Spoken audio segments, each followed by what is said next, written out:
What's up, everybody? Welcome to Diamond Owl Studios, the number one place for music reactions. I'm your host, Paper Chase. And it's the one and only Diamond on One. We're back with another reaction just for you. That's right. We are back. And today we're doing the Beatles.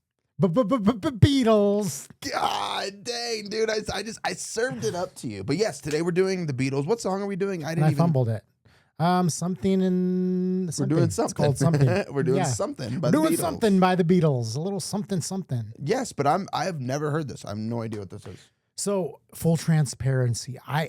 That guitar riff is recognizable.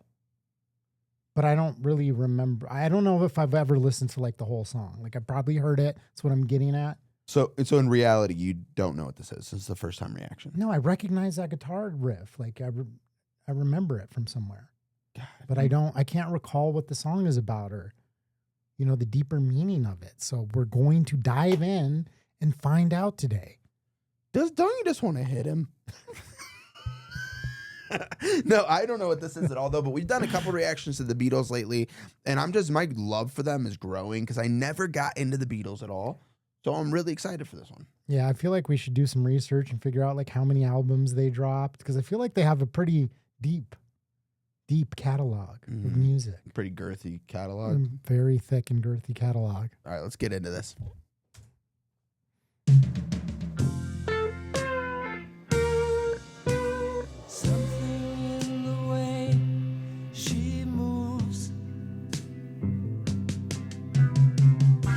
Attracts me like no other lover. Something in the way she woos me. I don't want to leave her now. You know I believe in how.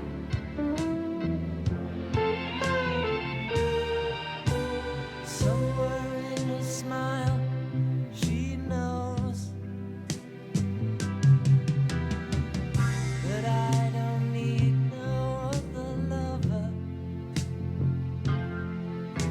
Something in her style that shows me I don't want to leave her now. You know I believe in how.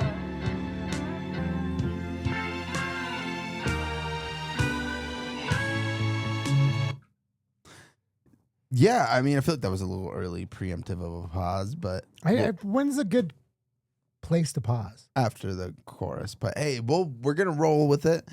This is just quintessential Beatles. Like, it's absolutely just got that vibe to it. It's beautiful. I mean, this is the perfect song for that special girl. Yeah, I like this. Or for you, special boy. But, whatever floats your boat. But you know what I mean.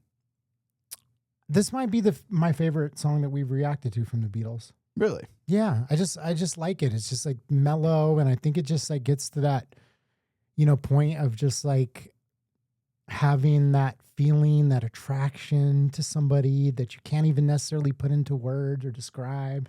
Just have this like pull towards that person, which is why they're saying, something in the way, she smiles. It's just like they have this aura. Don't look at me like that. When They you have say this those things. aura around them. And I just love it. I just love it. It's kind of subtle. It's not like, it's that air of mystery that sometimes this person has and you can't even put your finger on it. And I feel like this song captures that. Yeah.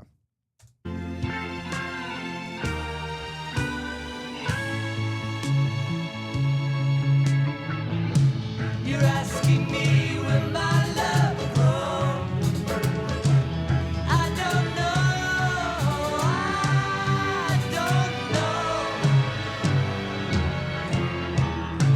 You stick around now, it may show. I don't know.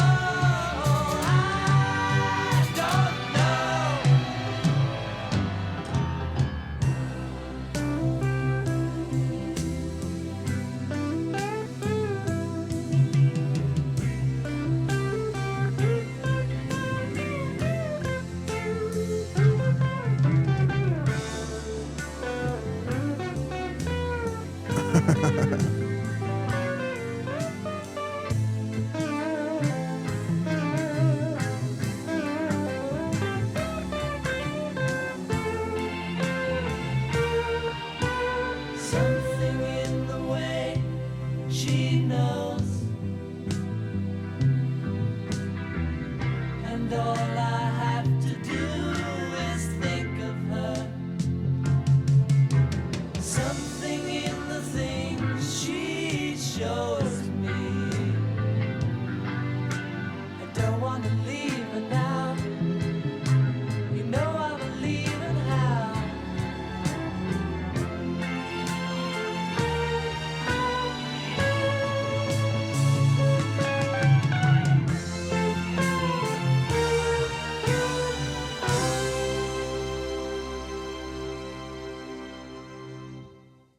I don't know why I was really, really honed in on the video, the visuals on that one. I don't know why, but were all those girls? Do you think they're? I know that the one girl is John Lennon's girl. What do you know her name? Yoko.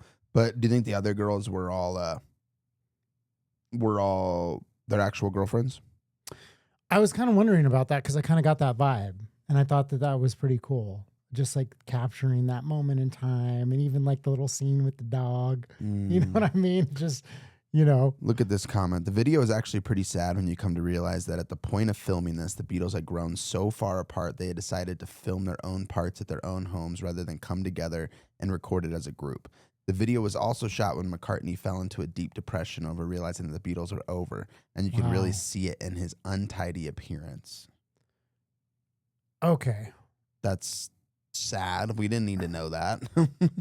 No, but honestly, it kind of makes me feel a little bit better because I was like thinking, like, damn, Paul kind of looks like shit. I was like, he looks a little rough, like a little worn down there. Yeah, that's and sad. that totally explains. And I was gonna say something about it, but I'm like, you're laughing over his deep depression. No, I'm just simply. This is what I do when I get uncomfortable. I start laughing. It's a nervous laughter. But I was like, sometimes you have these inner thoughts, and you're like, I'm just gonna keep that to myself. Like, what's the point of me? Calling it out and being like, why does he kind of look, rough? But that explains it. And it actually makes me feel like justified in my, negative thinking or whatever you want to call it. Just my observation. I observed that he seemed like he was, looking a little haggard there. You said that there was some lore behind why they fell apart. I'm the wrong person to ask. I have little bits and pieces, but I had heard that people have argued it. I think that Yoko was part of it. I'm going to look it up. I see that you're doing that.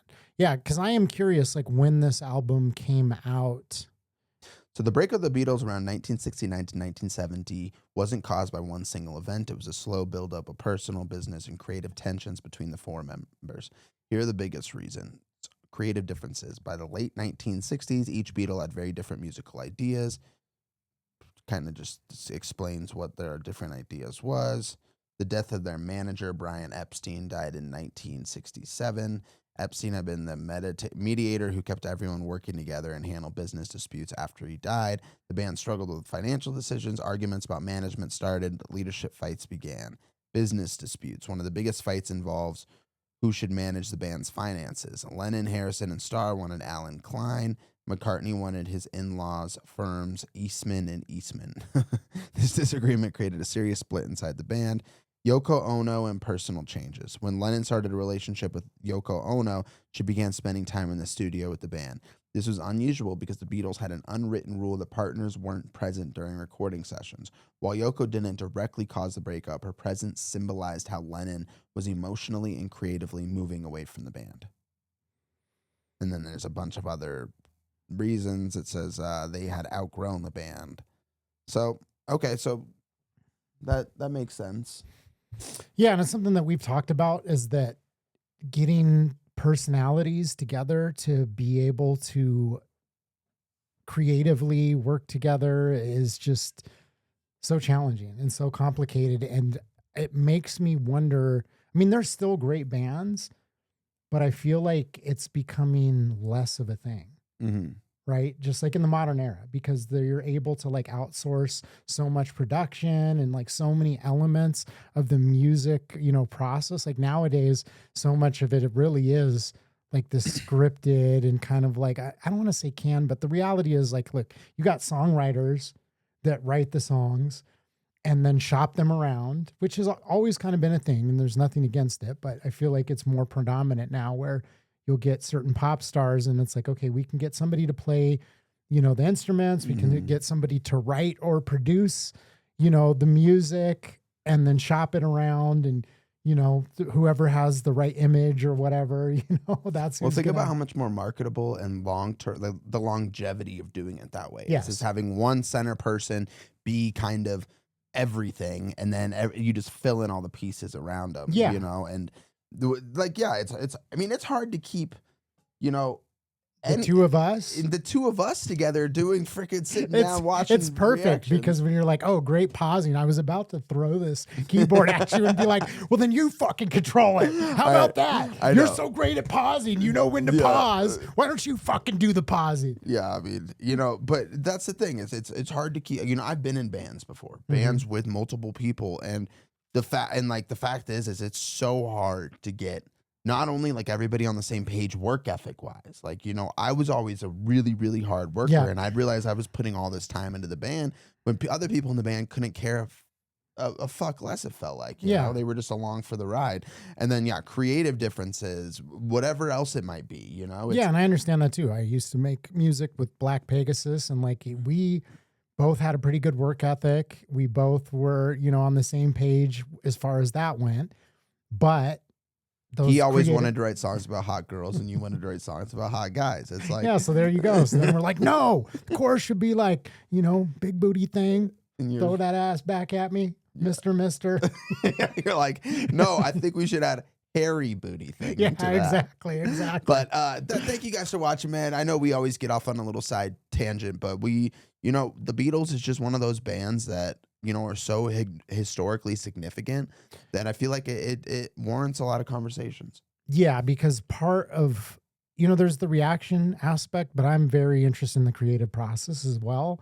And so that's where the Beatles fascinates me and why I'm interested in getting into like more of their music, because there was like different eras. Like they had the like kind of more like boy band era where they were like clean cut with their, suits and their ties and their, little haircuts, the Beatles haircut that everybody knows. And then they went through this era where they were like experimenting and doing drugs and like, getting into Eastern, meditation and bringing in all these elements. And so I really don't know like all the little details in that, but to me, it's fascinating, like creatively how they, really did like change music from the, more traditional kind of stuff that they were playing at the beginning to like the 60s era. And then you hear this and it's like, totally different from where they got started. So yeah, next I think we're gonna have to go back to the original roots of the Beatles because we haven't done anything. So we need to kind of like do that and then like do a little exploration of like, okay,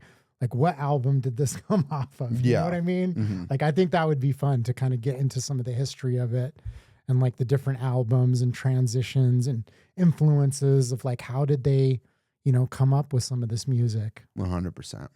Well, thank you guys so much for watching. If you enjoyed this video, make sure you drop a like. And if you want to join us on this journey of discovering incredible music and revisiting legends like the Beatles, hit that subscribe button. Don't wait till later. Subscribe right meow. And if you want to help us on our journey, you can let us know in the comments. Let us know about the Beatles history. Tell us a little bit about their lore. How did they come up with some of these crazy zany albums? Like I think it was Sgt. Pepper's.